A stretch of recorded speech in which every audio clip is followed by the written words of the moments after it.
जय नारायण के नमस्कार। ओम आदित्य विद्महे महातेजाय धीमहि तन्नो सूर्य प्रचोदयात। घृणी सूर्याय नमः। जय श्री राम। स्नेह दर्शकों, आप देख रहे हैं एस्ट्रोदेव और मैं हूं डीडी शास्त्री। अधिकतर व्यक्तियों की तरह, लोगों की तरह आप भी संदेह में होंगे कि मकर संक्रांति 14 जनवरी को हो अथवा 15 जनवरी को है। यह एपिसोड इसी पर आधारित है और जो आपके लिए बहुत ही महत्वपूर्ण है। बहुत वर्षों के बाद इस वर्ष मकर संक्रांति का जो पर्व होगा वह संपन्न किया जाएगा 15 तारीख को। स्नेह दर्शकों, सूर्य ग्रह का एक राशि से दूसरी राशि में प्रवेश करने की जो अवधि होती है उसे कहते हैं संक्रांति। जब जब सूर्य नारायण एक राशि को छोड़कर दूसरी राशि में प्रवेश करते हैं और प्रवेश करने की जो अवधि होती है उस अवधि को कहा जाता है संक्रांति। संक्रांति अर्थात सम्मिलन होना। एक राशि और दूसरी राशि के मध्य जब सूर्य दूसरी राशि में प्रवेश करते हैं तो उस अवधि को कहा जाता है संक्रांति। वर्ष 2024 में इंग्लिश कैलेंडर का जो प्रथम जो त्योहार है मकर संक्रांति का, इस वर्ष 14 जनवरी को नहीं 15 जनवरी को सुसंपन्न किया जाएगा। मकर संक्रांति को अलग अलग क्षेत्रों के हिसाब से कई नामों से जाना जाता है। कहीं उत्तरायण के नाम से जाता है, कहीं खिचड़ी संक्रांति के नाम से जाना जाता है, कहीं उत्तरायणी के नाम से जाना जाता है, कहीं मकर संक्रांति के नाम से जाना जाता है। इस दिन सूर्य नारायण देवगुरु बृहस्पति की राशि से निकलकर अपने पुत्र शनि की राशि में प्रवेश करते हैं और इसको ज्योतिषीय आधार में कहा जाता है एक पिता का बहुत लंबे समय के बाद, लगभग 10 महीनों के बाद अपने पुत्र के घर में प्रवेश करना भी कहा जाता है ज्योतिषीय आधार। उत्तरायण यही एक अवधि होती है जिस दिन से उत्तरायण प्रारंभ होता है और उत्तरायण का अर्थ होता है उन्नति। इस दिन से सनातन धर्म के पूजा, व्रत, त्योहार, मूर्ति प्राण प्रतिष्ठा, विवाह इत्यादि शुभ कार्य भी प्रारंभ होते हैं।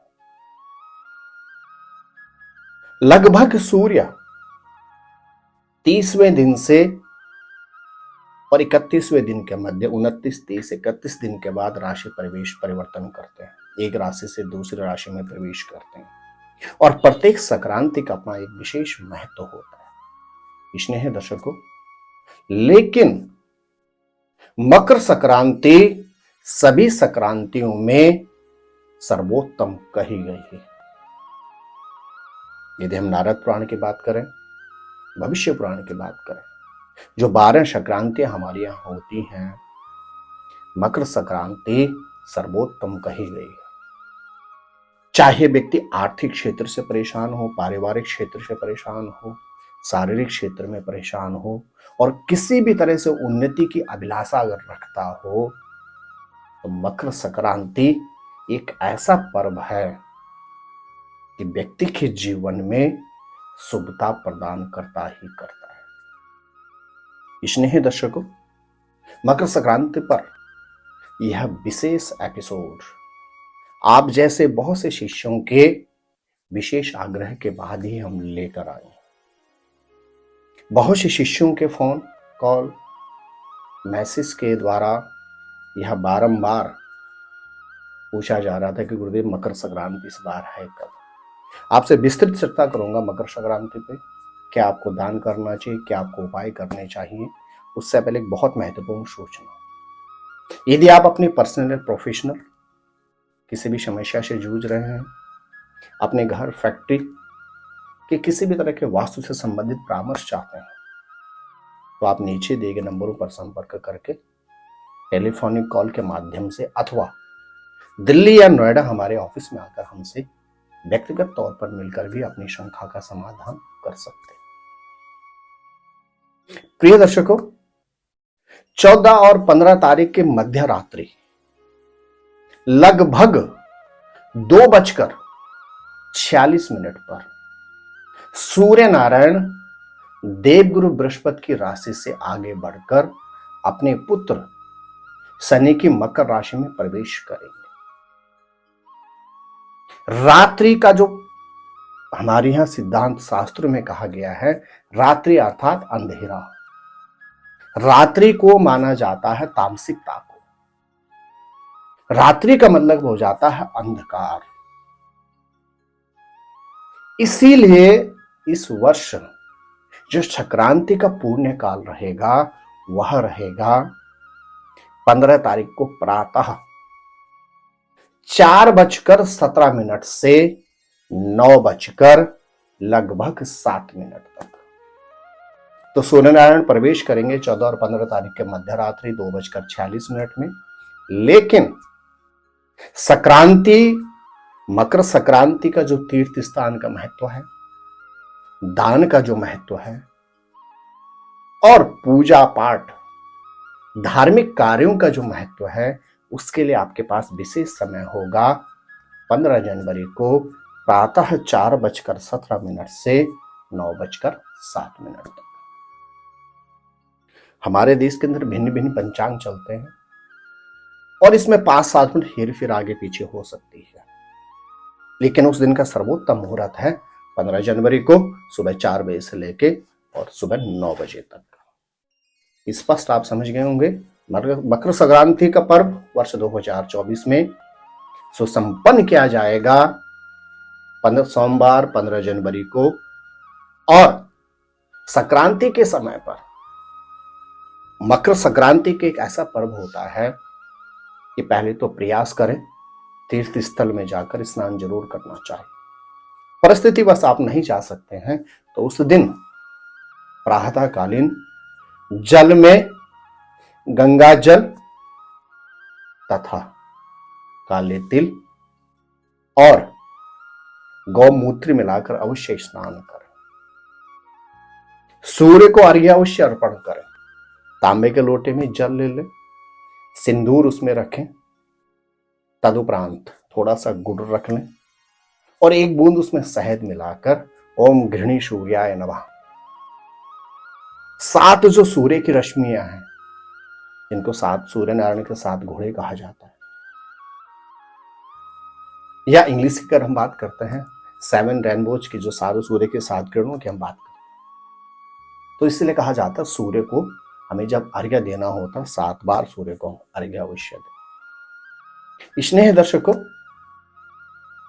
क्योंकि जब सूर्य नारायण जाते हैं मकर राशि में, तो मकर जो राशि है वो सूर्य के पुत्र शनि की राशि है। और शनि ग्रह को सबसे प्रिय क्या है? साबुत उड़द मांस की दाल और अक्षत यानी चावल। तो इसीलिए हमारे यहां कहा जाता है कि मकर संक्रांति के दिन खिचड़ी का प्रयोग जरूर करें। आप उसमें अक्षत यानी साबुत उड़द और उड़द के साथ चावल की खिचड़ी का प्रयोग उस दिन जरूर करना चाहिए। उस दिन अगर हम दान की बात करते हैं तो शास्त्रों में बड़ा स्पष्ट आता है कि मिष्टानों में सर्वोत्तम मिष्टान होता है गुड़।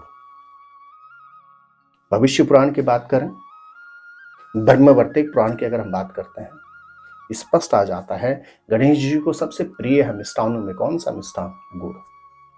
तो मकर संक्रांति के दिन आप गुड़, अक्षत यानी चावल, उड़द की दाल, तिल और घी अवश्य ही दान करें।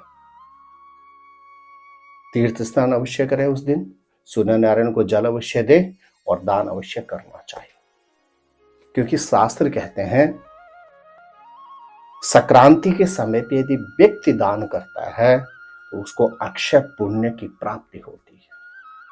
और मकर संक्रांति के दिन जो भी व्यक्ति अपने सामर्थ्य के अनुसार दान करता है उसको अद्भुत पुण्य की प्राप्ति होती है और ऐसा पुण्य जो 7 जन्मों तक क्षीण नहीं होता।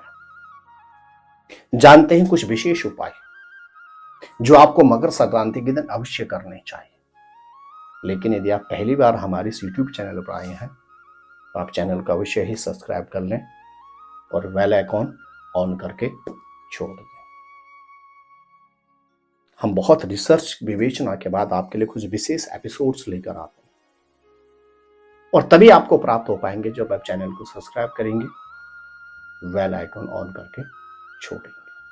यदि आप शारीरिक क्षेत्र में परेशान हैं या आपका कोई सदस्य, आपका कोई पारिवारिक सदस्य विगत लंबे समय से रोग से परेशान है, तो आपने क्या करना है, मकर संक्रांति के दिन एक मुट्ठी काले तिल ले लें, 8 बार एंटी क्लॉक रोगी के सर से वार कर घर के नजदीक किसी भी वीरान स्थान में गड्ढा खोद के दबा दें अथवा जल प्रवाह कर लें। मकर संक्रांति से लगातार आपने यह उपाय करना है 8 दिन। रोगी को यथाशीघ्र स्वास्थ्य में लाभ प्राप्त होना शुरू हो जाएगा।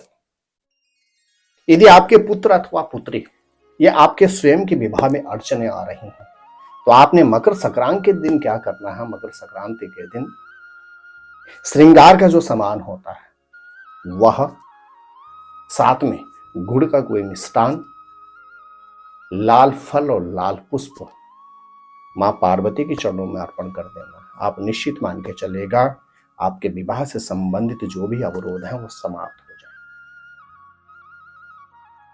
यदि आपके पुत्र अथवा पुत्री की शिक्षा में अवरोध उत्पन्न हो रहे हैं अथवा आपको संतान से संबंधित किसी भी तरह से चिंता, फिक्र, व्यथा है, संतान उत्पत्ति में आपको समस्याओं का सामना करना पड़ रहा है, तो आपने मकर संक्रांति के दिन क्या करना है, गुड़ अथवा गुड़ से बनी हुई कोई भी मिठाई, दुर्वा घास और एक नारियल गणेश जी के चरणों में अर्पण कर देना है। निश्चित मान के चलिएगा संतति से संबंधित चिंताओं से आपको मुक्ति मिलेगी। यदि आप आर्थिक क्षेत्र में परेशान हैं, लाख प्रयास के बावजूद आपके फाइनेंशियल स्टेटस सुधर नहीं रहा है, आपके पास अद्भुत संयोजन है मकर संक्रांति का। आपने क्या करना है, मकर संक्रांति के दिन आप नोट कर लें इस बात को पुनः, काले तिल, उड़द, चावल, घी और गुड़ किसी भी ब्राह्मण को अर्पण कर दें। आप निश्चित मान के चलिएगा आपके आर्थिक क्षेत्र में उन्नति की संभावनाएं प्रारंभ हो जाएंगी। यदि आपके कार्यों में अड़चन आ रही है, आपके कार्यों में अवरोध उत्पन्न हो रहे हैं, तो आपने क्या करना है, मकर संक्रांति के दिन आपने मकर संक्रांति के दिन गुड़ से बनी हुई मिठाई, घृत, साथ ही साथ एक पाने वाला नारियल, अक्षत और पान का एक पत्ता किसी भी मंदिर में जाकर भगवान भोलेनाथ की पिंडी पर समर्पित कर देना है। आप निश्चित मान के चलेगा आपके कार्यों में जो अवरोध उत्पन्न हो रहे हैं उनसे आपको मुक्ति मिलेगी। तो मेरे प्रिय दर्शकों, यह विशेष एपिसोड, विशेष प्रोग्राम था मकर संक्रांति से संबंधित कि कब आप मकर संक्रांति का पर्व सुसंपन्न करें और क्या क्या इसमें आपको विशेष उपाय करने चाहिए। मकर संक्रांति के दिन खिचड़ी और घी का जरूर प्रयोग करना चाहिए।